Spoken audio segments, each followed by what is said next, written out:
Hello everyone and welcome back guys to a brand new video where today we're here back with something a little bit different. Yes, today, a lot of the stuff on this channel is very, very serious, sort of career mode races, online races, everything like that. So today I thought, we just let our hair down a little bit and do something I've been sort of wanting to do for the last few months. It was actually Dan Tictum, who occasionally you guys seem to think I look like.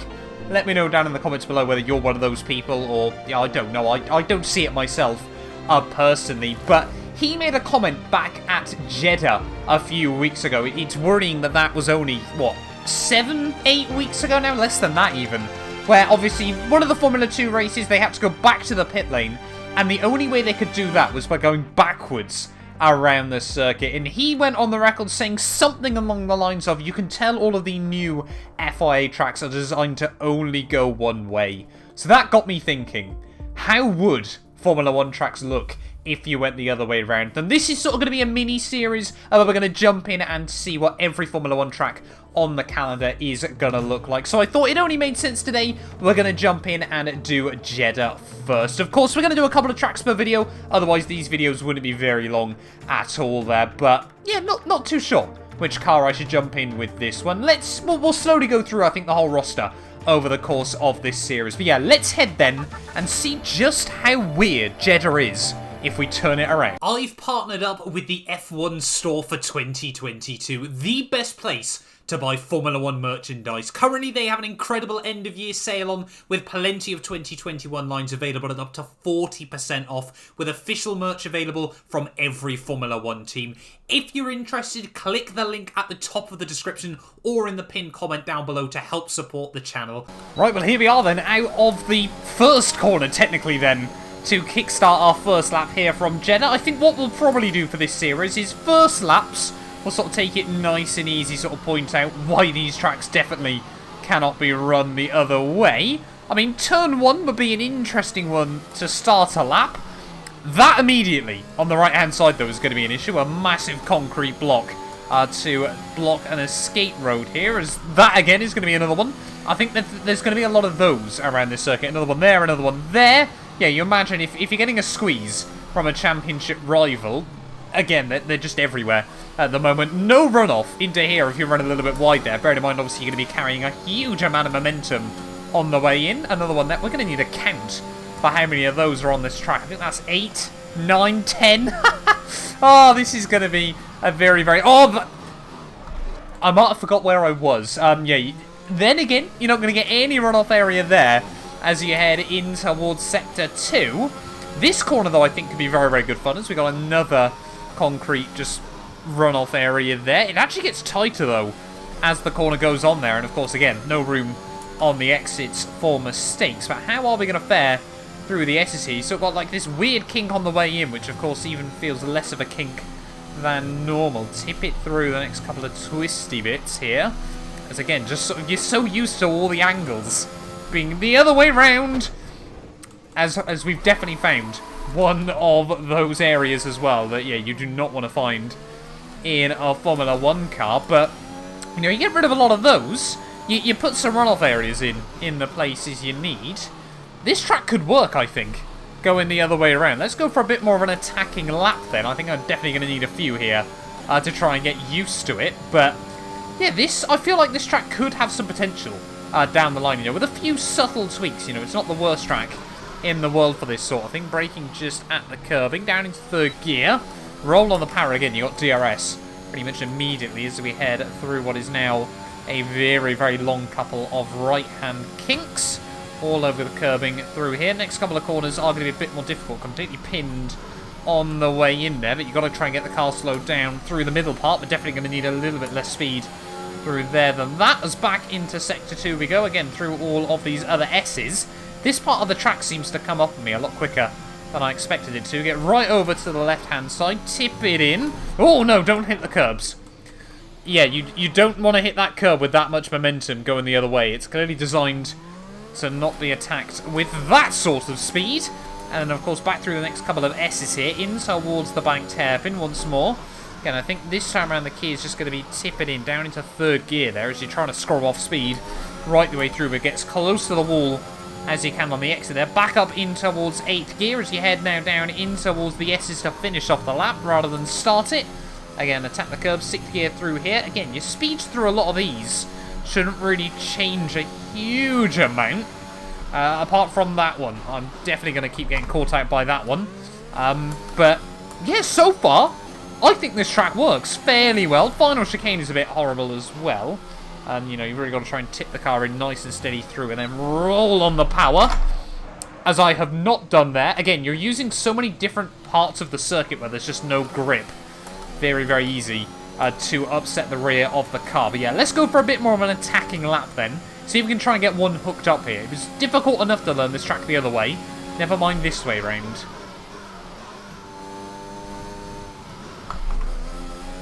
Still getting caught out by a few corners around here so far. But I definitely feel like, yeah, this track is a... I mean, it was a unique challenge the other way anyway.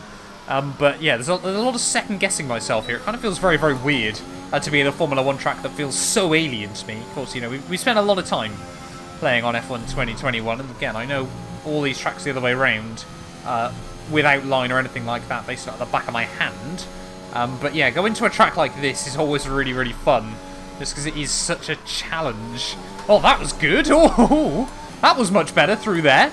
But yeah, it's just so fun to actually go to a track I've got no idea where I'm going as well, which is sort of why I wanted to do this series, because generally nowadays, obviously I get approached with a new Formula 1 circuit, and I'll have either know roughly where I'm going anyway, or will have had so much experience on it on other games and sims that I don't really find it a massive challenge. No, I can pretty much get my eye in rather quickly. The only game sort of differently I've had in recent times was Gran Turismo Sport, and that's just because there were so many weird and wonderful circuits that Polyphony had made. But yeah, I think this track's got potential the other way. I mean, it's scary enough the right way around. It's even scarier this way, of course. Completely not set up to be ran this way around either. But, you know, still, as you'd expect, very, very high speed through a lot of these S's here. Braking just at the curb, and I think is about the right point. I'm still finding that curb really, really difficult, and I've got no idea why. Yeah, I think what I'm going to do, I'm going to put my head down, and I'm going to come back to you guys with a sweat mode lap.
I'm allowing myself that small wall hit towards the end of the lap. This has been such a difficult track to try and get this hooked up on as we head through the final couple of turns. Jeddah's hard enough the other way, and here, of course, where there's no design for runoff, that's probably going to be the best lap I could do around this circuit there. But yeah, that's been very, very interesting as a first circuit to race on here on F1 2021 in reverse. I mean, you got some nice runoff down here still, of course, plenty of room to do some donuts, but yeah, that's a very, very interesting one to kick us off, and I think the next one as well you guys are going to enjoy. Let's head to track number 2. Right, well, I thought we may as well keep them with the street circuit theme, and we'll head back from one of Formula 1's newest street circuits to, of course, one of Formula 1's oldest. Yes, we're back here then at the Monaco Grand Prix, and Anthony Nogues is already a very, very dangerous challenge here through Las Casas in towards the second part of the swimming pool chicane. Of course, yeah, this track is still very, very slow. That's going to be a big issue. You know, you can easily get trapped around the wrong side there on the harbour. To back, you can't really pick up a lot of momentum through there. And into the chicane, you've got to be still careful of that Armco barrier on the inside, which, of course, in yesterday's My Team video, messed that up on one of our qualifying runs. The tunnel is about as hard a challenge as you'd expect. This is my favourite thing, though, about Monaco in reverse. That, right there, is a brilliant little thing from Codemasters there. And yeah, Niki Lauda, certainly one of the all-time greats. Arguably, I think, in my opinion, the greatest comeback story of any sportsman of all time. But anyway, up the hill once more. Feels very, very alien to be doing this all the wrong way. That bump looks even worse going that way around there as we head now through Massenet. And that's a rather large bump there as well. You've got to be very, very careful of this way around. Yeah, of course, you're so used to driving this track and avoiding the bumps one way that then they all feel alien the other way around. Though this part, though, very, very wild. Of course, you normally wind your way up the hill. Now you wind back down in towards Sandavot there. Avoid the wall on the exit, and that is going to be a lap of the Monaco Grand Prix circuit in reverse then. Where on earth are we meant to break into T1? About there, I think, is going to be the key as we head back now through La Rascasse once more. Again, through here, third gear still. Oh, I've got to be very, very careful, though, of that wall on the exit. That chicane is completely pinned. In fact, easier, I'd say, than the other way around. And then down back into the chicane. Obviously, not much rotation on the way in, but a huge amount of crank lock both ways on the way out. The tunnel, again, the most difficult part about this now is the fact you've got to spot your braking point pretty much as you get back into the sunlight. Of course, with modern-day Formula 1 cars, you get a little bit more time going the other way around. And then it's just the curbs. The curbs are lethal around here still, no matter which way you go around. I think they're even worse, to be honest, this way around on the circuit for the most part, because, again, you're just so used to attacking them in a certain way. And then, of course, all the bumps as well certainly don't do you any favours heading this way around the circuit. But yeah, Monaco, as always, is a very, very interesting challenge. And I think, to be honest, yeah, like I said, going this way around really allows you to get a newborn appreciation for sort of all the detail that goes on around our Formula 1 circuit on the Codemasters games. You know, they're not just 2 to 4 miles worth of just concrete and asphalt here. You know, there's a lot going on around it. You know, this is why I think the Codemasters F1 games have been so successful over the last couple of years. They do look absolutely stunning. The design team always do a fantastic job as well there. But yeah, we need to try and get a good lap hooked up. This one so far hasn't been too bad. Oh, a big snap of oversteer there as we head back in towards to back. A much bigger lift that way around. Actually having to go down a couple of extra gears.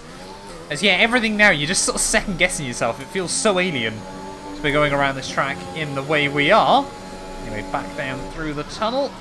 Keep it over in towards Portier. Not slowing down enough into there. Still avoid that curb. Back end still going to try and break loose. Now I'm getting used to where a couple of the places it's being evil there. As you can actually take a bit more speed through the hairpin. Again, of course, because, you know, the track's coming back uphill. All the momentum is against you. But anyway, down in towards the final couple of corners. Still big snaps of oversteer everywhere. This track seems a lot more bumpy going this way around, I'll be honest. But yeah, down the hill once more.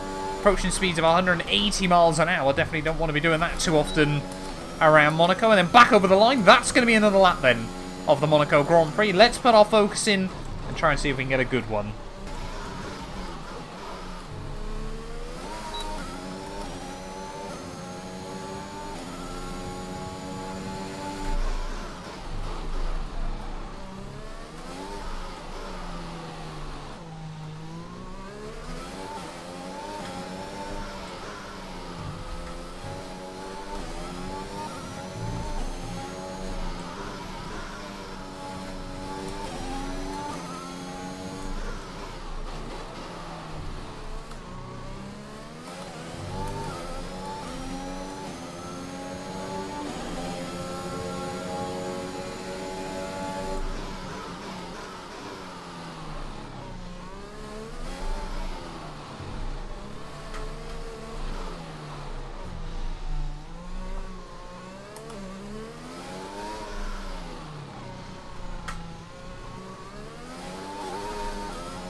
can't work out if that braking zone into what is normally the first corner, now of course the last, is far too much or far smaller than I was expecting it. But there we go then, that is a lap of the Monaco Grand Prix circuit the wrong way around. To be honest, it doesn't actually feel like that much more of a challenge than the normal way, but again, obviously I'm guessing I'm not really getting the most out of the car either. It's just through here.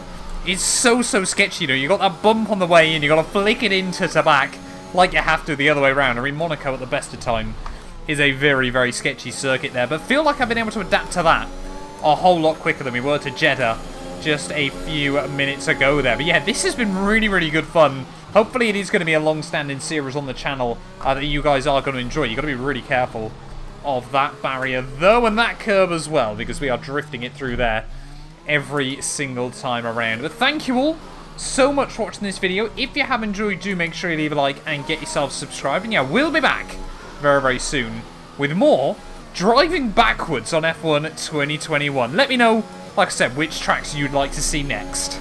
None of these videos would be possible without the help of our channel members, so a massive thank you to all of the names you see on your screens currently for helping support the channel. You can join them by clicking the join button down below, and yeah, thank you once again to everyone that continues all the insane support on my work.